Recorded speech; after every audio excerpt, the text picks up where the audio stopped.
And I wanted to talk to you today about conversations with your manager. I get it, it's not easy. And as an HR professional for years, I have had individuals come to me and say they're having issues or what their problem is, or my manager's not listening. And when I really get down to it, the conversations really weren't happening. The managers had no idea. So what happens as an HR professional is we'd go back to the manager and say, "Hey, do you know Sally's having this problem?"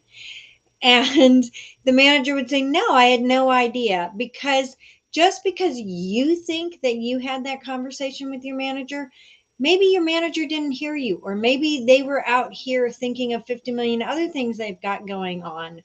Or maybe you weren't clear enough in your conversation, or they weren't listening. So, conversations with your manager are not easy, especially if it's a situation that is sensitive to you or to them. So understand that. I'm going to give you some ideas and tips here of how to have those conversations. And just for reference, did you know that 76% of managers have no idea why their employees leave?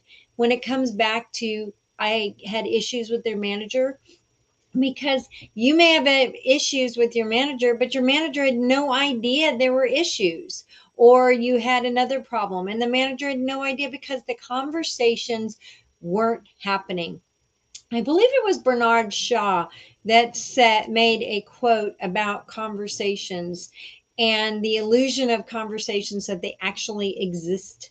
So you need to have conversations. At least try it there. There are times, and I will admit, where you and your manager are not in sync, where your conversations are not happening, where the manager has another idea of how they want to do things, or you get the inexperienced controlling manager.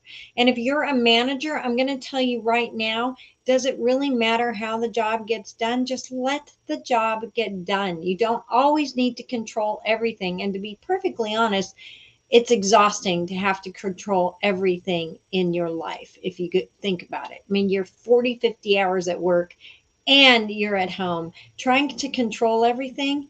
It's too much. So let things go. It's okay if the dishes aren't put in the dishwasher exactly the way you do them, or it's okay if the project's not done exactly the way that you do them. Teach your employees, guide your employees, let them do the job. The only time that this does not work is when there's a process to be followed. So, for example, in the lab, you have to follow the process to the exact degree.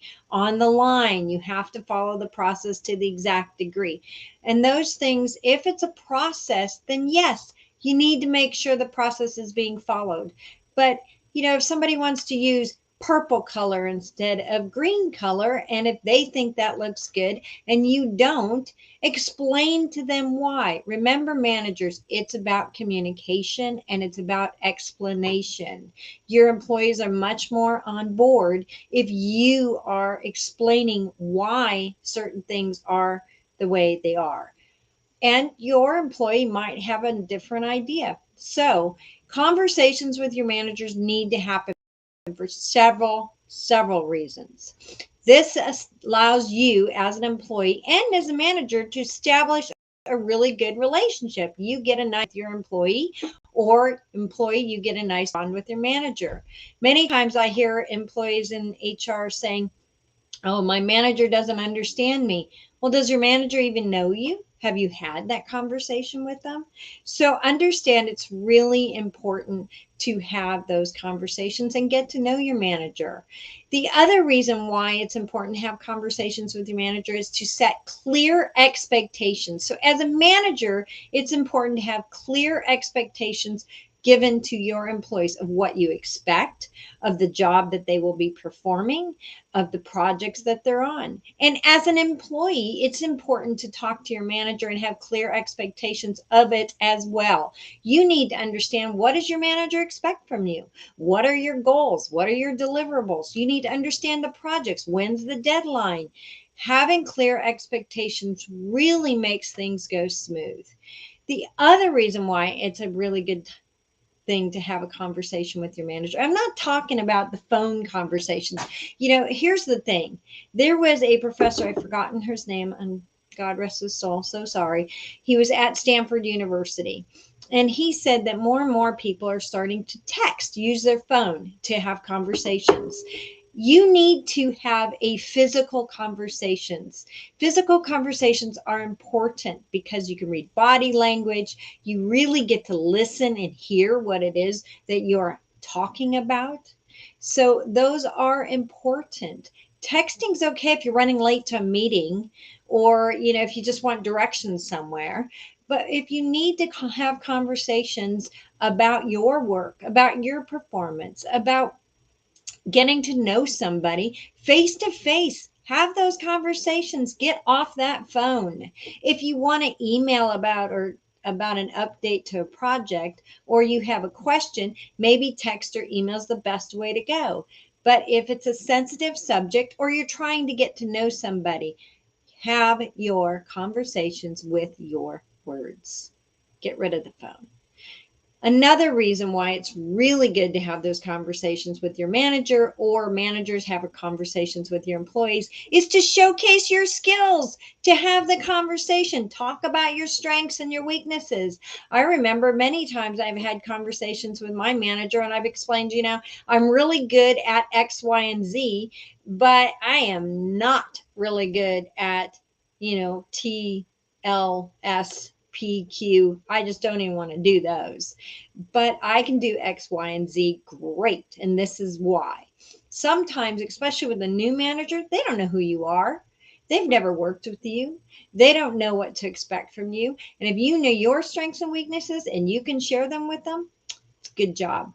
And you're building that rapport, you're building that relationship. And if you've done a project, you can showcase what you've done. Maybe you went above and beyond and you want your manager to know what exactly you did. Have a conversation about it. Another thing is have more conversations.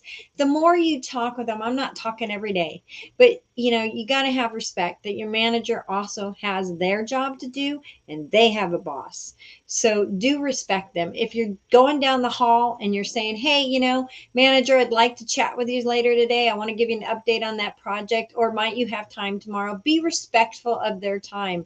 They're busy too, but try to get on their calendar at least every week to have a conversation, to give them updates of where you're at in a project, what's going on, just to keep that communication flow. And no, not always on text or email. Emails get buried. I can't tell you how many times I've been in work and I've had like 200 emails. I can't get through them all. But when my employees would make an appointment with me and we'd talk about the deliverables and talk about what was going on, huge help, because then I listened, wrote notes, went into my head. And then when my boss asked me, I knew what was going on. They'd say, oh, what's going on with project A?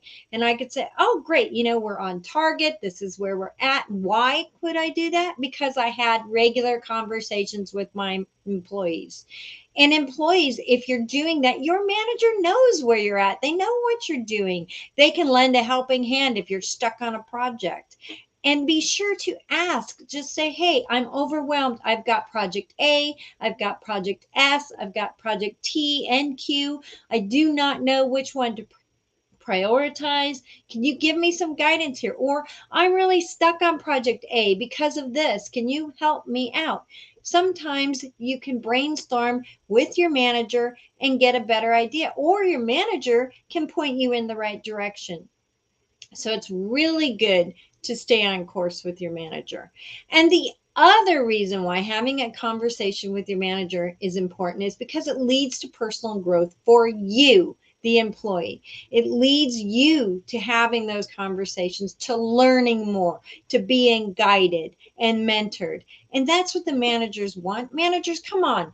All we want is our employees to grow, to excel in their jobs, to do well. They do well, you do well. Remember that. And it's completely devastating when your employee comes up to you and says, hey, I'm leaving the company, or I'm leaving this department because I want to go do X, Y, and Z. I get it. It's devastating, especially if the employee is that great. And I've been there, but you want your employees to grow. You really want them to excel. There is nothing better than watching people grow. Remember your child or your niece or your nephew or your puppy dog or kitty cat, you watch them develop, you watch them grow. It's the most satisfying thing to see that happen. So personal growth is important for you, the employee, and for you, the manager. If your employee is growing, then you are growing as a manager. I'm hoping that these tips help you. And go today, try to spark up a conversation or get onto the calendar, build that rapport with your manager, and get in sync.